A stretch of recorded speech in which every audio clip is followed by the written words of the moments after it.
And I know that I can, should foam up a bit, I believe, bubble. Yeah, ooh, too much, too much.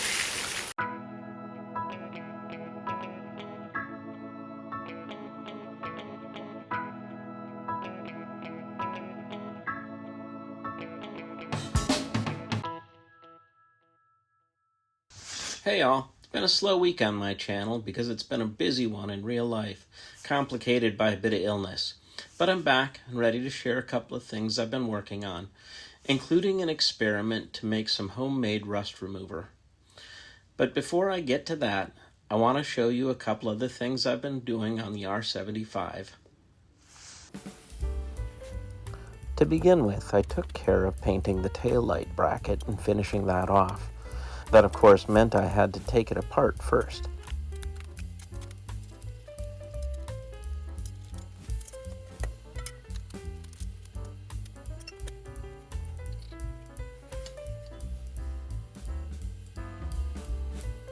The parts to be painted needed to be cleaned and degreased before priming and paint.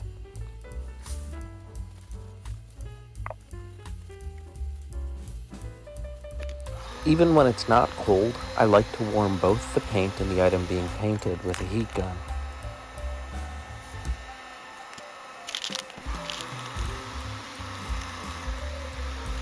A light coat is dusted over the bracket before progressively heavier coats are applied. The heat gun is continually used to help each coat set up.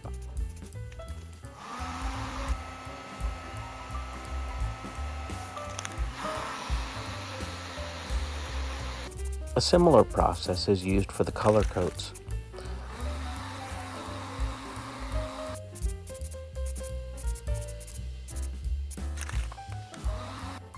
The end result isn't perfect, but it's suitable for my purposes.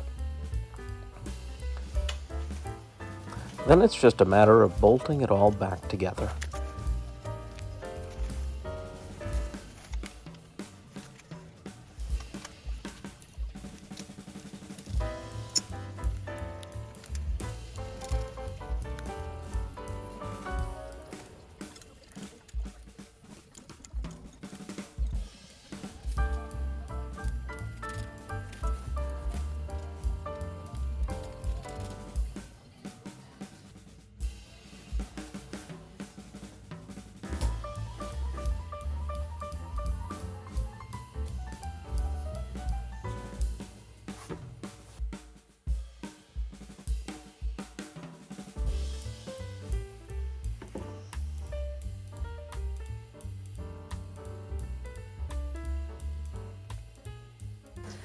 So pretty much the last thing I need to do on this bike is to weld a tab on the center stand.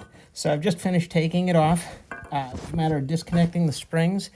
I was nervous because I thought I might have to move the exhaust, but there was enough clearance to get the bolts out. There's one bolt, 17 millimeter bolt on each side, and it's got a bushing that fits through the center stand and then bolts to the frame. I was surprised when I took this off, however, to see that there is a big crack and a hole in the bottom of the thing. Never noticed that before. So I think when I find a friend to weld this on, I'm going to have him fill in a little bit of metal on here and then grind it down to the right circle. But that doesn't look too good to me. So yesterday I shared with you this hole in the bottom of the center stand for the BMW, and today I've been cleaning it up, getting it ready for the infill weld, and I bent myself a new tab, which will get a little cleaned up a little bit more, but that's going to get welded onto the end right like that, so you'll have a place to get your foot onto the kickstand to put it down. So anyway, that's the progress.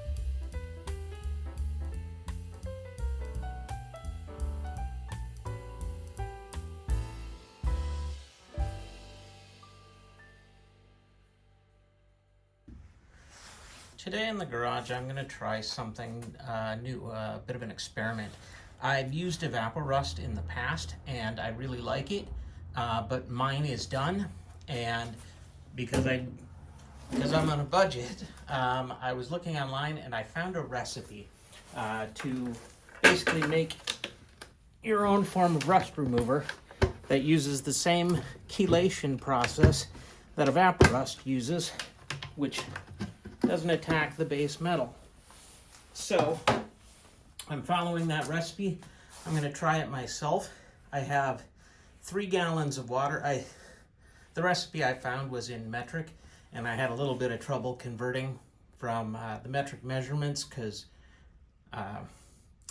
fluid ounces versus measurement ounces to grams and all that stuff. And I found different numbers with different online calculators, so I hope I've got it right. The ratios that I have 3 gallons of water, I have 2.5 pounds of citric acid, and I have 3 cups of baking soda, and I'm going to add some Dawn dish detergent to it as well, which I believe acts as a surfactant. So I'm going to try this. I'm going to mix it up and see what happens.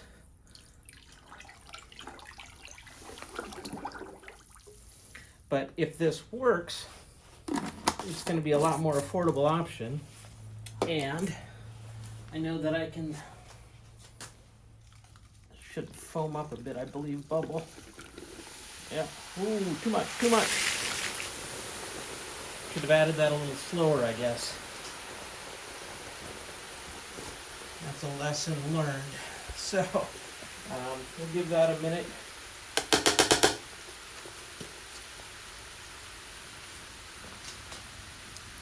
For that reaction to calm down.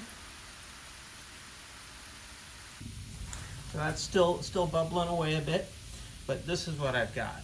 I've got some rusty nuts and a couple of rusty bolts.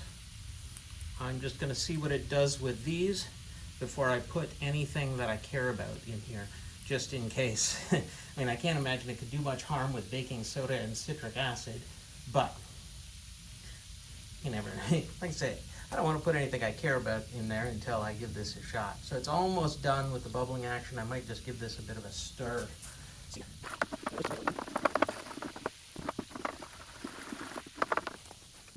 All right, it looks like that reaction is just about done. I'm still just seeing a couple bubbles come up, but I think that should be good enough. So, like I said, I'm just going to put a little bit of dish soap in there. Let me go grab my stick and stir that again real quick. And now I'm going to go ahead and drop them in. Use a magnet to get those out of there tomorrow, and we'll see what they look like. So it has been about 20 hours since I dropped those bits in here. We're going to see what they come out looking like. Now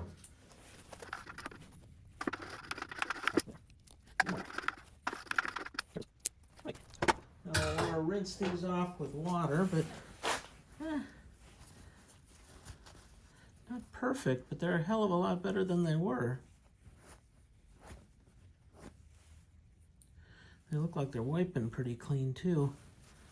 So you'll have to let me know what you think, but how that compares to, some of these look really good, considering how much stuff was on there. All right, well that's good to know. I feel okay enough that I'm going to go ahead and drop this next part in. This is the gas cap from my 1961 Harley. So I'm going to go ahead and just dunk that whole thing in there and see what that comes out looking like tomorrow, because it's got a fair bit of rust on it.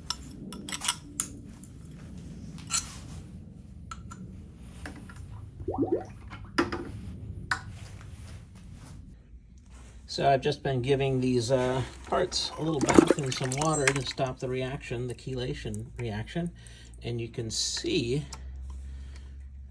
did a pretty darn good job, and I think some more of that will actually wipe off. This chain was looking pretty rusty too, so pretty happy with the way that turned out. So just gotta finish rinsing it and then dry it off and coat it with some WD-40 or something like that. Well, this is what the chain and the fuel cap ended up turning out like after taking the bath in the rust remover. And I'm pretty happy. I thought this chain actually might be beyond salvaging, but it doesn't have any stiff links, and it cleaned up better than I anticipated. The only thing I have to do is I either have to buy or find my master link. I had a master link when I dunked it in, and I must have dropped it somewhere because it's gone missing. Maybe it'll turn up, but if not, I think this chain will still work.